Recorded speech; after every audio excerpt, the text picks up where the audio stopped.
Play ഓഫിനെ സംബന്ധിച്ച് നിർണായകമായ 2 മത്സരങ്ങളാണ് ഇന്ന് നടക്കാനായിരിക്കുന്നത്. ആദ്യ മത്സരത്തിൽ കൊൽക്കത്ത രാജസ്ഥാനെ നേരിടുമ്പോൾ രണ്ടാം മത്സരത്തിൽ ലക്നൌവും പഞ്ചാബ് കിങ്സും തമ്മിലാണ് ഏറ്റുമുട്ടുന്നത്. ടൂർണമെന്റിൽ നിന്നും പുറത്തായ രാജസ്ഥാൻ റോയൽസ് ഇനിയുള്ള മത്സരങ്ങൾ വിജയിച്ച് മികച്ച രീതിയിൽ തന്നെ ടൂർണമെന്റ് അവസാനിപ്പിക്കാനുള്ള ശ്രമത്തിലാണ്. ടീമിന്റെ പ്ലേയിങ് ഇലവനുമായി ബന്ധപ്പെട്ട നിർണായക അപ്ഡേറ്റുകളാണ് പുറത്തു വന്നിരിക്കുന്നത്. ടീമിന്റെ പ്ലേയിങ് ഇലവനുമായി ബന്ധപ്പെട്ട് പുറത്തു വന്നിട്ടുള്ള ഈ ചേഞ്ചുകൾ ഉൾപ്പെടെയാണ് വീഡിയോയിലൂടെ നമ്മൾ പരിഗണിക്കുന്നത്. വീഡിയോയിലേക്ക് കടക്കും മുൻപ് ആദ്യമായാണ് നിങ്ങൾ ഈ ചാനൽ കാണുന്നതെങ്കിൽ ഏറ്റവും പുതിയ ക്രിക്കറ്റ് അപ്ഡേറ്റുകൾക്കായി ചാനൽ ഇപ്പോൾ തന്നെ മറക്കാതെ സബ്സ്ക്രൈബ് ചെയ്ത് വെച്ചേക്കുക.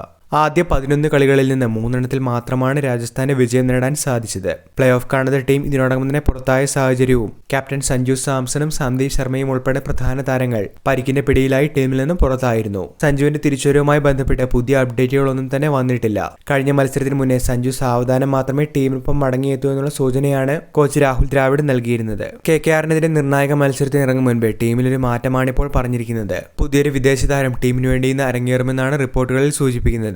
ടൂർണമെന്റിൽ ഫ്ലോപ്പായി മാറിയ അഫ്ഗാനി പേസർ ഫസൽ ഫാറൂഖിക്ക് പകരം ദക്ഷിണാഫ്രിക്കൻ കൗമാര പേസറായ ക്വെനെ മഫാക്ക ടീമിലെത്തുമെന്നാണ് രാജസ്ഥാന്റെ പ്ലേയിങ് കോമ്പിനേഷനുമായി ബന്ധപ്പെട്ട ചേഞ്ചുകളിൽ പറയുന്നത്. കഴിഞ്ഞ കളിയിൽ മികച്ച രീതിയിൽ പന്തെറിഞ്ഞ ആകാശ് മധ്വാൾ ടീമിൽ തുടരുമ്പോൾ വാനിന്ദു ഹസരംഗ, മഹേഷ് ദീക്ഷിണ എന്നിവർക്കൊപ്പം കുമാർ കാർത്തിയും ഇന്നത്തെ മത്സരത്തിൽ കളിക്കുമെന്നാണ് ഏറ്റവും പുതിയ പ്ലേയിങ് 11 റിപ്പോർട്ടിൽ പറയുന്നത്. അതേസമയം പ്ലേ ഓഫ് ഉറപ്പിക്കാനായി ഇന്ന് കൊൽക്കത്ത നൈറ്റ് റൈഡേഴ്സിനെ സംബന്ധിച്ച വിജയം അനിവാര്യമാണ്. 10 കളികളിൽ നിന്ന് 9 പോയിന്റ് മാത്രമാണ് കൊൽക്കത്തയ്ക്കുള്ളത്. RCB പ്ലേ ഓഫ് ഉറപ്പിച്ച സാഹചര്യത്തിൽ ഇനി അവൈലബിൾ ആയിട്ടുള്ള 3 സ്പോട്ടിന് വേണ്ടിയാണ് 6 ടീമുകൾ മത്സര രംഗത്തുള്ളത്. വീഡിയോ അവസാനിക്കുന്നു. പുതിയ ക്രിക്കറ്റ് അപ്ഡേറ്റുകൾക്കായി ചാനൽ ഇപ്പോൾ തന്നെ മറക്കാതെ സബ്സ്ക്രൈബ് ചെയ്ത് വെച്ചേക്കുക.